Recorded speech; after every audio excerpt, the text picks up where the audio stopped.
All right. So in this video, I'm going to be talking about indicators. So indicators are things that a lot of traders like to use. I'm not a big fan of them, but yeah, they can be useful. Sometimes they can't be useful. And as a trader, you want as many things as possible to guide you in your trading. So what are indicators? So indicators are um drawings and charts, yes, that are mathematically calibrated based on past price action. Yeah, so based on what price has done in the past, that is how what an indicator calculates and then brings out. So traders kind of use indicators to determine if something is oversold or overbought. But in my opinion, you should not use oversold and overbought all the time, or you should use it alone. Yeah, I think that's what it is, because something can still oversold and overbought as long as you will not believe. Just because price is going to do what it's gonna do, it doesn't give a hoot about the indicator. So indicators do not control the charts. Indicators do not control price. Indicators are just mathematical calculations based on what's happened in the past. And hopefully, we now hope that it can help us predict the future based on what price has done in the past. All right, enough of the explanation. Let me show you guys a few indicators. I'm not an expert in indicators per se, but I'll show you one or two that I know and I've used before. I have experience with them. So let's get into it. So the first one I think is the most common is a moving average. A moving average. So a moving average is an indicator that is used to show like the trend. Some people use the moving average as their trend line or something like that. So for example, I can put a 50-period moving average. A 50-period moving average calculates the average price for 50 different candles. Yes. So a 200 moving average calculates the average for 200 previous candles before it starts printing out the data. So that is how moving averages work.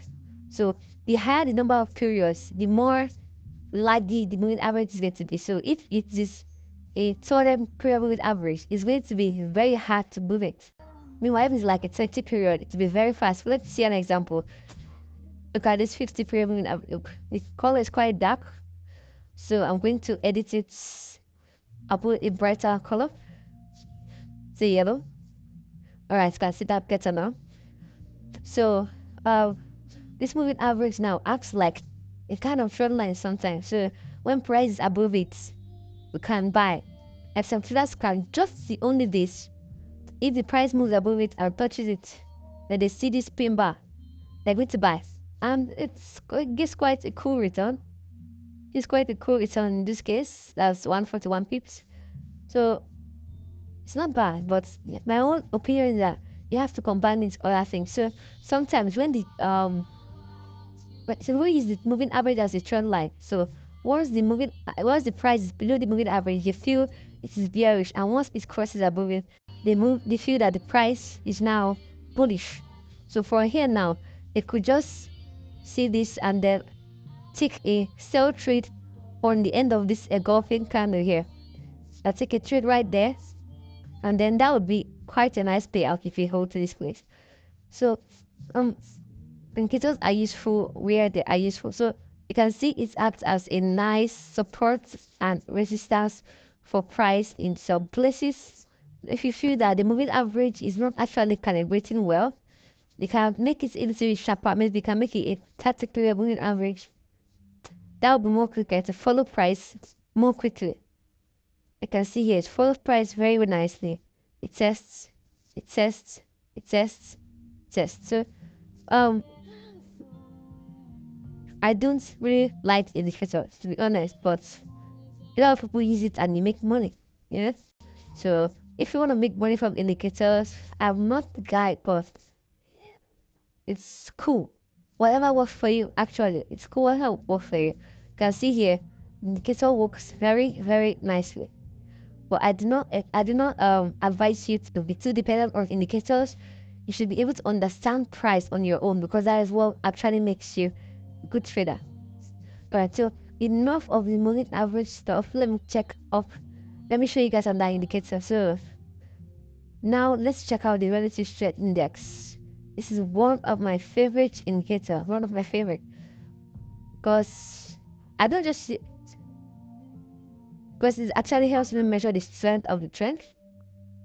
Okay, it's too large. Let me increase the size of that window. Yes. So what do we use the RSI for? The RSI is used to calculate the strength of the trend.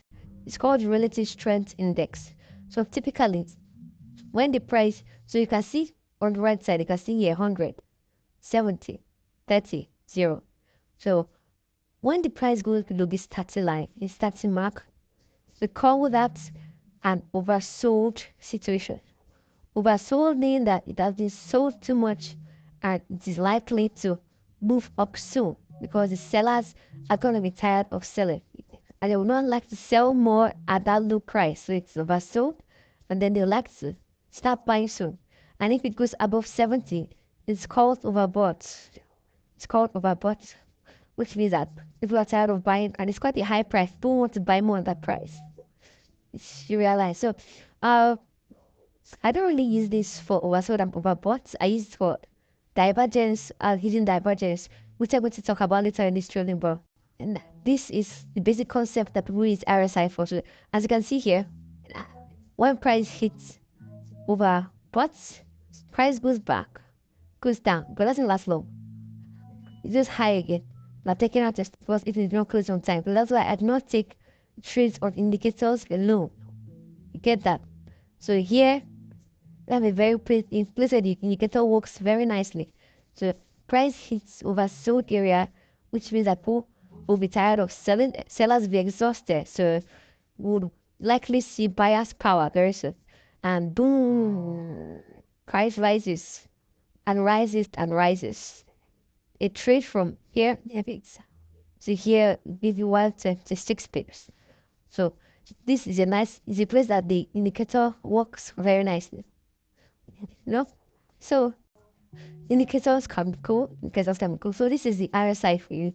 This is the RSI. Now let's check out one more. One more. Let's check out the stochastic. Stochastic oscillator.